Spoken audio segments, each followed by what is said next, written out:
Steven, I got to ask you, have you ever done anything 30,000 times in your life? Probably watched 30,000 games.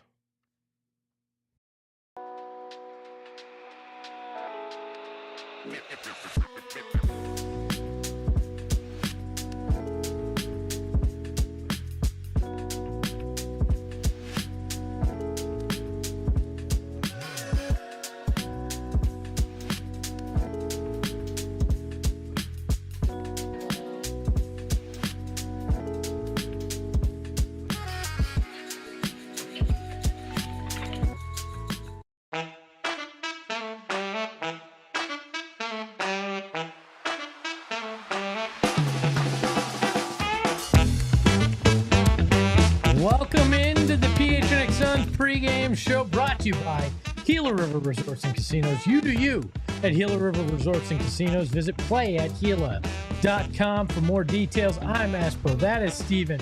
We got Father DJ Father, Daddy Deef, whatever you want to call him behind the Mac. DJ Father. It's Shane. We haven't had him in a while. Hello to Kev, Kara, Wiz Khalifa, Devin, and Brent and Ogre. Glad to have you all in the chat tonight. Steven and I got you covered here for pregame. And Steven, tonight could be history in the making as Kevin Durant 26 points away from becoming the 8th player in NBA history to score 30,000 points or more. Are you looking forward to seeing some history? Of course. Another, I guess, a little smaller for him, considering his accolades that he's compiled. Nonetheless, a feat that many have not crossed, and he's going to be sure to be humble about it, but I'm fairly positive he goes out and gets that 26. The measly 26 for him. I mean, he'll join LeBron James, Kareem Abdul-Jabbar, Karl Malone, Kobe Bryant, Michael Jordan, Dirk Nowitzki, and Wilt Chamberlain on that list. I'll admit, I didn't realize Dirk was that high. I didn't realize he was 6th in scoring all time in the NBA. Yeah, Dirk was different in a literal sense, in a figurative sense. Spacing the floor, the threes add up over time, especially when you play for as long as he did. The dude was just crazy, and no, it's not ironic that someone that's a disciple of his is now getting ready to cross that threshold. Yeah, how special is Kevin Durant's offensive game? We talk a lot about specific games, but in totality, how much have you enjoyed watching him, and what do you think is kind of the secret sauce that makes him so special? Well, you start with people growing numb to your greatness. That's typically the biggest indicator.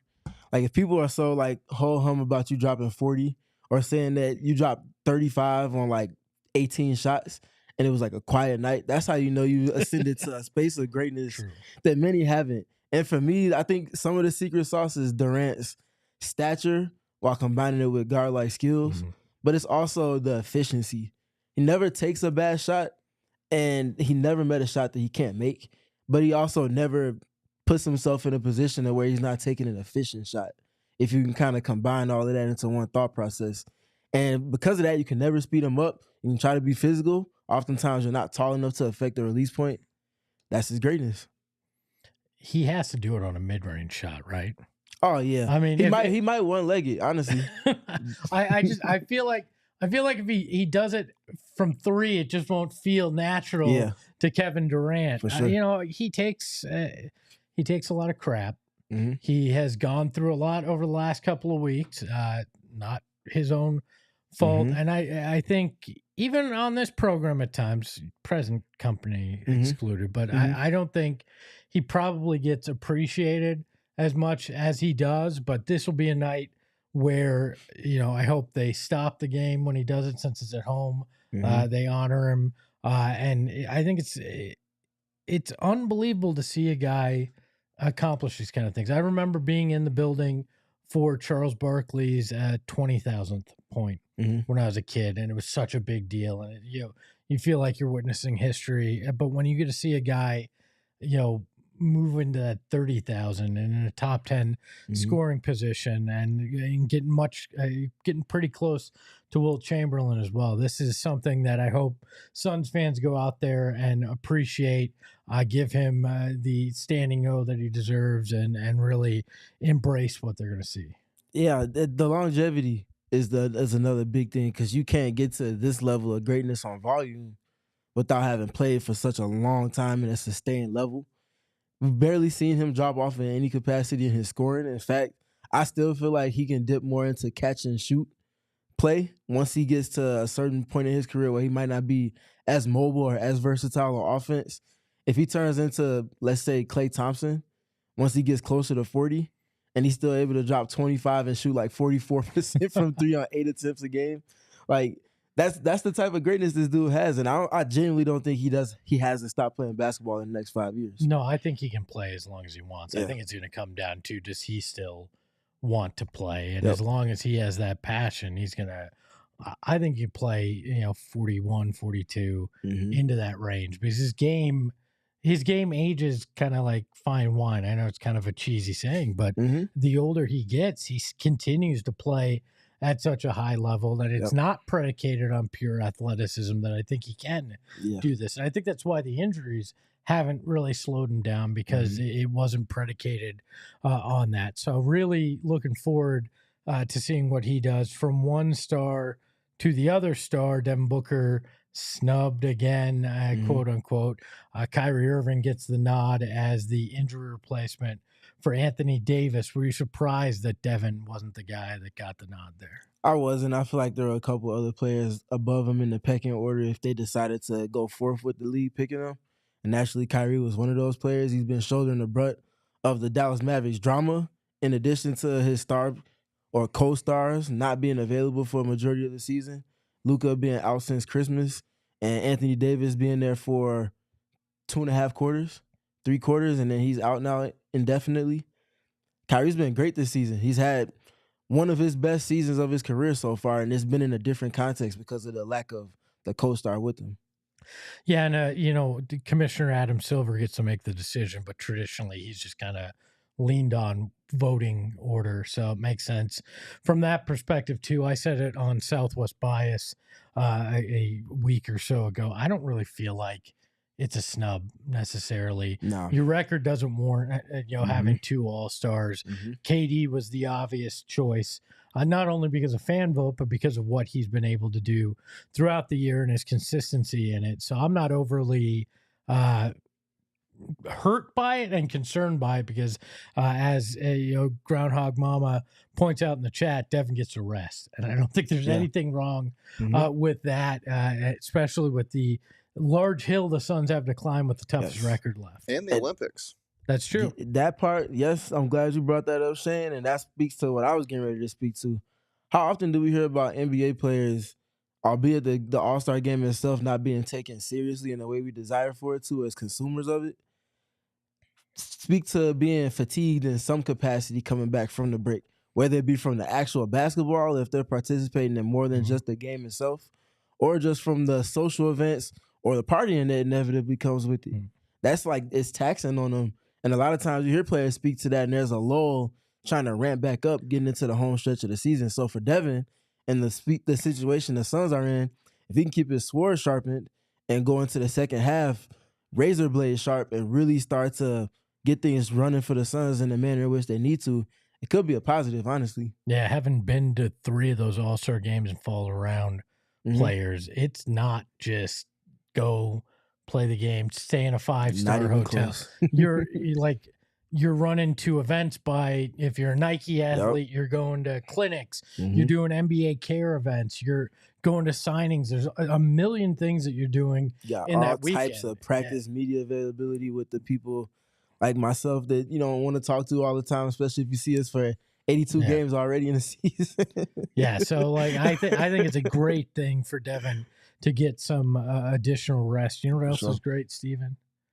Phoenix Raceway and the event that they got coming up, the NASCAR race. They return March 7th through the 9th. It is the Shriners Children's 500 at Phoenix Raceway. The stars are going to be out there. 40 drivers will compete amongst the likes of Chase Elliott, Ryan and Blaney, Denny Hamlin, and Bubba Wallace are all going to be out there. Plus, 2024 NASCAR Cup Series champion Joey Logano going to be out there as well. There's nothing like witnessing the stars of NASCAR battle 200 miles per hour on this 1 mile oval raceway in the foothills of the Estrella Mountains. I was telling you before this because you asked where exactly is Phoenix Raceway, and it is literally in a mountain. It is beautiful out there. It is a fun place to go. We were out there for the event actually last year.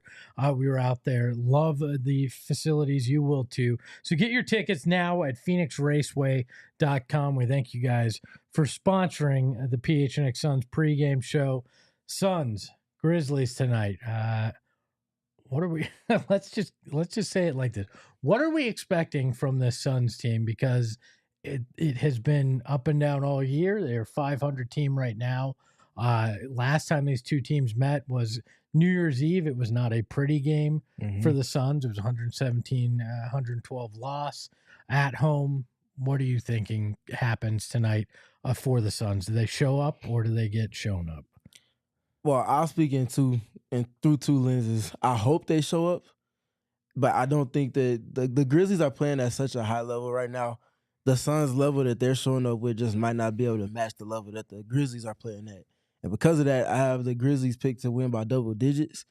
But I do see outlets where the Suns can potentially lessen that margin that they're up against right now in today's game. And biggest thing, 3-point shooting. They generate the shots that they need to on the type of volume and efficiency that they need to. They give themselves a chance. And I think the other big thing, you need your two stars to be the two best players on the court. Ja Morant and Triple J, they call him Trip, Jaren Jackson Jr., he's been their best player this season by far. Offensively and defensively, the Suns' big two have to outplay their big two.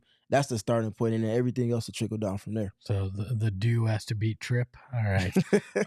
Look, you're right, though. Jaren Jackson Jr.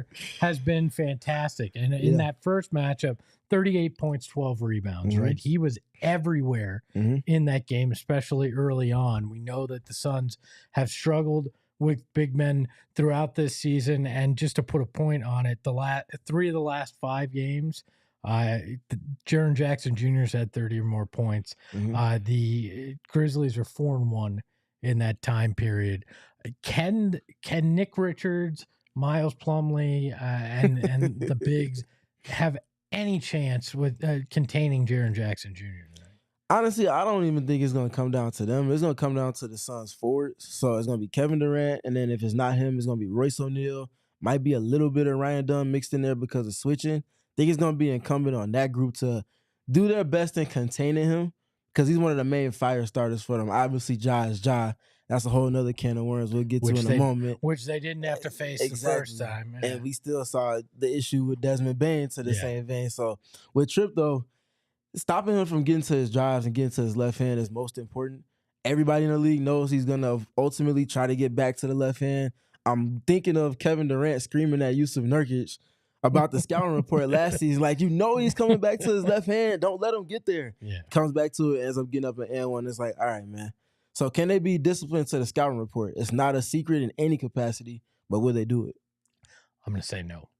I just, can't be mad at you for it. We saw live and in person on the 31st, and he was just unbelievable. They couldn't find an answer in any way, and I don't know that this group has gotten significantly better on the defensive end to have those answers or on the boards, quite frankly. This is a team that has struggled on the glass, and he's a guy that can dominate in that space. But like we talked about, Ja Morant wasn't there the first time around. It was Jaren Jackson Jr. and Desmond Bain that carried the load. Ja's there tonight. What's the key there? Because Tyus Jones ain't stopping him. No. You're going to have to put multiple guys and multiple looks at him. Can they contain him at least tonight? No. They don't have the personnel. And I don't think Bud plays Ryan Dunn enough to have the impact that he could potentially have in that matchup. The key is going to be for the Suns to make him work on defense. They like to try to hide him, and no different than the Suns do with Tyus Jones. Put him in primary actions, make him guard the ball, make him guard Devin Booker. If you can get him switched on to Kevin Durant, even better, make him do that. Just make him work defensively so that his drives aren't as abundant as they typically can be over the course of a game. And to that point, generally speaking with Memphis, first in drives per game, second in drive points per game, and first in assists off of drives per game on the season. That's the team. You would think all three of those marks were Oklahoma City.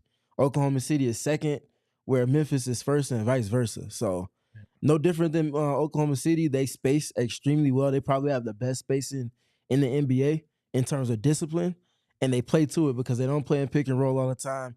Tons of randomness in terms of cuts, and just generally players being able to put the ball on the deck. They have like 8 players that can dribble, pass, and shoot effectively. You would think that if there was going to be a night to alter the starting lineup, it would be a night against a guy like Ja Morant, right? Because we know Tyus Jones is a net negative on defense. And when you have such a great point of attack guy like Ja Morant, you would think that's not the case. It's going to be Tyus Jones, Devin Booker, Kevin Durant. You ready for this? Bull. Interesting. And Nick Richards tonight. Interesting. So, I like it, though, because I was going to mention the height factor that Memphis has.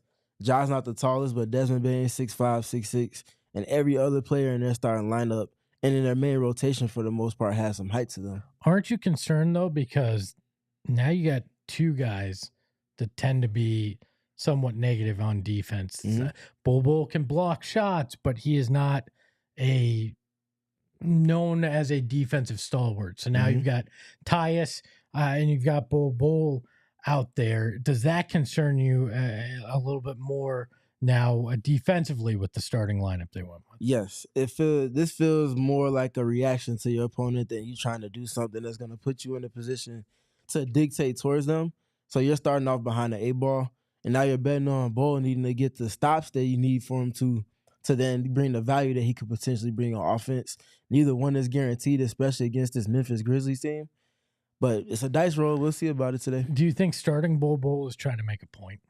Is this if you put forth effort, I'm going to play you kind of move? Because this is a guy that until 2 games ago was completely out of the rotation. Yeah. That tracks because I was going to say Bull said it. He didn't say it. Bud said it specifically. He said guys are earning minutes, and he's going to have to find a way to give them opportunity. So this is him standing on his word. We'll see how much value there is to him starting and just generally being in the main rotation against a good team, an elite team.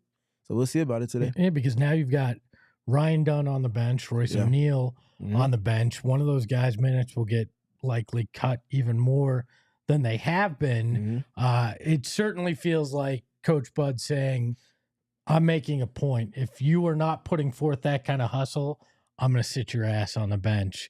Not to say that Royce O'Neal hasn't hustled, but I think it's a wake-up call to a lot of guys on this roster. You know, if we see Ty Washington get some rotational minutes tonight, I definitely think it's that because we saw him put forth the effort the other night as well. But I guess when you're sitting at 26 and 26, you start to throw things at the wall a little bit to see if you can find any sort of magic to really make things work. Let's take a look at the injury report tonight for tonight's game. We'll start with Memphis and see what it looks like. Marvin Bagley, the third out. Cam Spencer, Johnny Davis. Significantly different than the first time that the Grizzlies rolled out here. And I think they had only 9 warm bodies for that entire game. Not as great for the Suns as you see.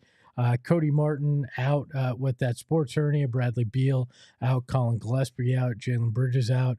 Vasa Micic out, and Oso Ighodaro out. Grayson Allen is available after missing last game. So not outside of Bradley Beal, no key rotational pieces out tonight, but obviously Oso on that G League assignment. So you've got fewer big men available to you tonight as well. No clue as to when we will see Cody Martin play, but if you want to learn a little bit about Cody Martin's game, I recommend you go check out the latest Steven studies. Steven breaks it down like only he can.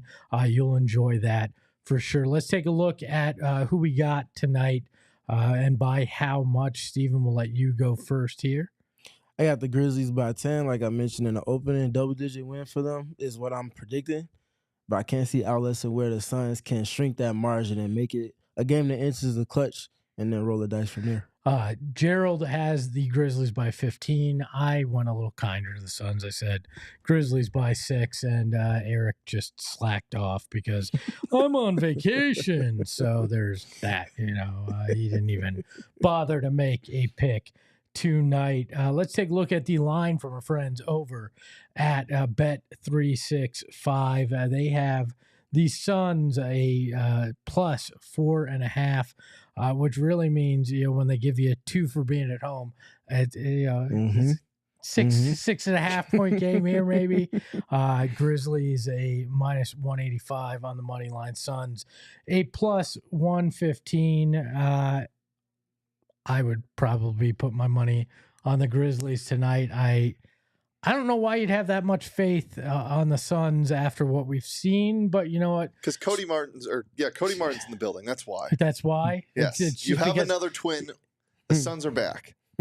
Fifth twin ever on the Suns. It's got to be. I didn't go count every NBA team, but it's got to be the record. No other team has had the How many twins have played in NBA history? I think it's like 7 or 8, right? I think it's 6 or 7. I got to. So you've had almost everybody. Yeah, I think you've had pretty much all of them. I think it's 7. You've had all but 2, I believe. That's insane. Yeah, the Duckworths and the Grants, I believe, were the 2 that they didn't have. Chunky, I do not have a cold. I don't know where my voice is going right now, but thank you for your concern in the chat. So why don't we take a look at our pregame picks brought to you by our friends at Bet365. Download the Bet365 app. Use the promo code PHNX365 when you sign up and find out why, whatever the moment, it's never ordinary at Bet365. Must be 21 and over, physically located in AZ. If you or someone you know has a gambling problem and wants help, call 1-800-NEXT-STEP. Text NEXT STEP to 53342 or visit problemgambling.az.gov. Let's take a look at my pick first because this is asinine. Ooh, we got music. I didn't hear that. It's the Bets music. I have a plus 14,000 tonight because why the hell not swing big? Kevin Durant decides to kick the door down in joining the 30,000 point club. He scores 45 or more in my bet. Grayson 10 or more. Nick Richards over 8.5 rebounds. Devin Booker 7+ assists. Devin Booker 5+ rebounds. Tyus Jones 2+ 3-pointers made. I'm making $1,400 tonight. It's happening, and I'm going to lose my voice, which means Steven's going to do the show by himself. Steven, what's your bet tonight? Well, my bet is that I'm going to find a way to get you a cough drop or a peppermint before post game. I can promise you that. However, I got a little 2,500. Plus 2,500 bet going tonight. I got Santi Aldama, rather unheralded name for the Memphis Grizzlies. Sorry, I thought you made it up. That's supposed to say assists and rebounds. My bad, not points and rebounds. Yeah, over 7.5 assists and rebounds combined. I got Ja Morant scoring over 25 points for the reasons that we mentioned. Same thing with Jaren Jackson Jr. And then Devin Booker over 7 assists in this one. You guys want to hear a crazy stat about Santi? Sure. Steven's the first person to ever bet on him in his entire career. You're welcome. Make some money. It would not shock me. You're moving into degenerate range with that. Congratulations. Welcome to the club. Steven, what are your keys tonight to the game? I know that you watch the film on these teams. You really dig deep. What do you think are the factors tonight that will determine who gets the win? Big thing for Memphis, they score so well because their spacing is so great. And like I mentioned earlier, they have so many players that can dribble, pass, and shoot. And everybody's implored to put the ball in their deck to create an advantage. Because their spacing is so good, the Suns have to be on schedule with their help.